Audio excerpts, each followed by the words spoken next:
இன்னைக்கு தமிழ்நாடு முழுவதுமே பாரதிய ஜனதா கட்சி எல்லா மாவட்ட தலைநகரத்தில் ஒரு மாபெரும் ஆர்ப்பாட்டம் மக்கள் சார்பாக, குறிப்பாக இந்த கள்ளக்குறிச்சியில் நடந்த கள்ளச்சாராய சாவுகளுக்காக ஆர்ப்பாட்டம் நடத்த திட்டமிட்டிருந்தார்.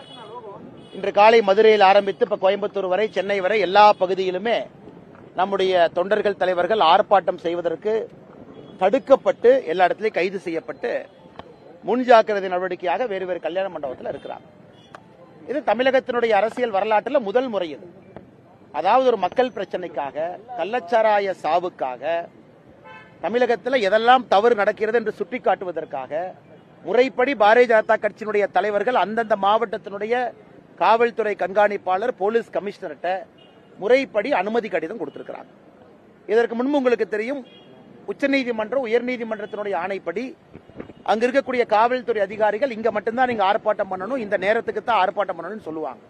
அதையும் ஏற்றுக்கொண்டு கடிதம் கொடுத்திருந்தாங்க. கோயம்புத்தூர்ல எந்த இடம் வேணாலும் சொல்லுங்க, எந்த நேரம் வேணாலும் சொல்லுங்க, நம்முடைய தொண்டர்கள் தலைவர்கள் ஆர்ப்பாட்டத்திற்கு வருவார்கள் என்று.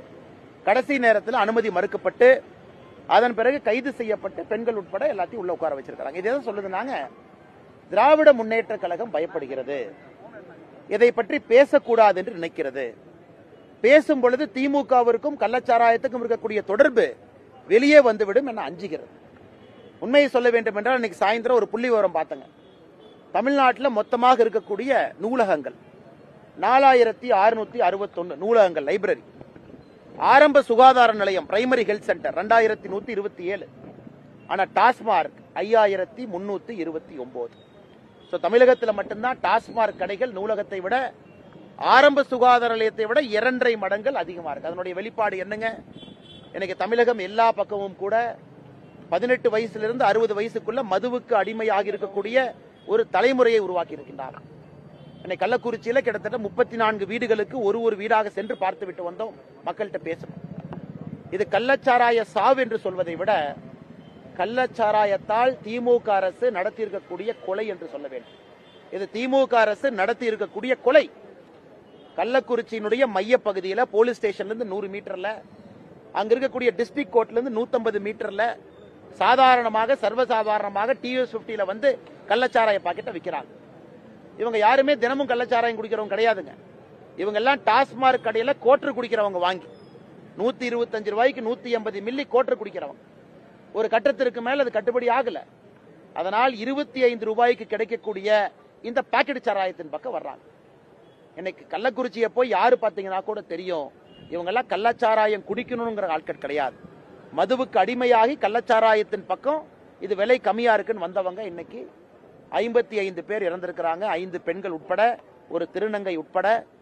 குறிப்பாக பட்டியலின பழங்குடி இனத்திலிருந்து கிட்டத்தட்ட 53 பேர் இறந்திருக்கிறாங்க. 55ல மருத்துவமனையில் 100க்கும் மேற்பட்டவங்க சிகிச்சை பெற்றுக் கொண்டிருக்கின்றார்கள்.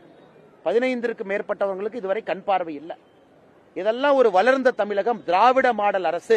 நாங்க இந்தியாவிற்கே உதாரணம், இந்தியாவிற்கே தமிழகம் உதாரணம் என்று சொல்லிய காலமெல்லாம் போய் இன்னைக்கு இந்தியாவின் முன்பு தமிழகம் தலைகுனிந்து நின்று கொண்டிருக்கின்றோம்.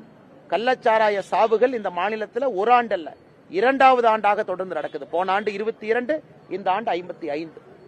இதை கண்டித்து பேசுவதற்கு கூட உரிமை மறுக்கப்படுதுன்னா, இந்த அரசு இன்னைக்கு வந்து பாரதிய ஜனதா கட்சி ஆட்சிக்கு வந்து அரசியலமைப்பு சட்டத்தை மாத்திருந்தாங்க.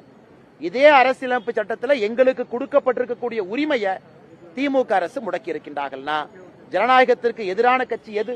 பாரதிய ஜனதா கட்சியா, திராவிட முன்னேற்ற கழகம் தான். ஜனநாயகத்திற்கு எதிரான கட்சி திராவிட முன்னேற்ற கழகம். அரசியலமைப்பு சட்டத்திற்கு எதிரான ஒரு கட்சி திராவிட முன்னேற்ற கழகம். அரசியலமைப்பு சட்டத்தில் கொடுக்கப்பட்டிருக்கக்கூடிய ஒரு மிக முக்கியமான விஷயம் பீஸ்ஃபுல் ப்ரொடெஸ்ட், பீஸ்ஃபுல் அசம்பிளி. அதற்கு இங்கே அனுமதி இல்லை. இதையெல்லாம் அடக்கித்தான் எங்களை பற்றி நீங்க தவறாக பொது வழியில சொல்லக்கூடாதுன்னா, சமூக வலைதளத்தில் ஆயிரக்கணக்கான, லட்சக்கணக்கான, கோடிக்கணக்கான மக்கள் பார்த்துக் கொண்டிருக்கின்றார்கள். இன்று மதியம் ஆளுநர் அவர்களுக்கு தொலைபேசி மூலமாக அழைத்து நான் புகார் சொன்னேன். குறிப்பாக எங்களுடைய தனிப்பட்ட கருத்து சுதந்திரத்தை திராவிட முன்னேற்ற கழகம் பறித்துக் கொண்டிருக்கின்றார். ஒரு தனி மனிதன் பேசக்கூடிய சுதந்திரத்தை பறிக்கிறாங்க. நாங்க எங்கேயும் ஊர்வலம் போகல, எங்கேயும் போய் தாக்குதல் நடத்த போகல, எந்த ஆபீஸையும் கெரவு பண்ண போகல, எந்த கச்சேரியை நோக்கி நாங்க போய் ஒரு ஆர்ப்பாட்டம் பண்ணி கலாட்டா பண்ணு போகல. அமைதியான முறையிலே தமிழகம் முழுவதும் நாங்கள் ஆர்ப்பாட்டம் நடத்துகின்றோம் என்று எழுத்துப்பூர்வமாக கொடுக்கப்பட்ட கடிதத்தை நிராகரித்திருக்கின்றார்கள் என்றால், தனிப்பட்ட முறையிலே எங்களுடைய கருத்து சுதந்திரம் பாதிக்கப்பட்டிருக்கிறது என்று ஆளுநரிடம் நான் முறையிட்டேன் தொலைபேசி மூலமாக. திங்கட்கிழமை காலையில 11 மணிக்கு ஆளுநர் அவர்கள் நேரம் கொடுத்திருக்கின்றார்கள்.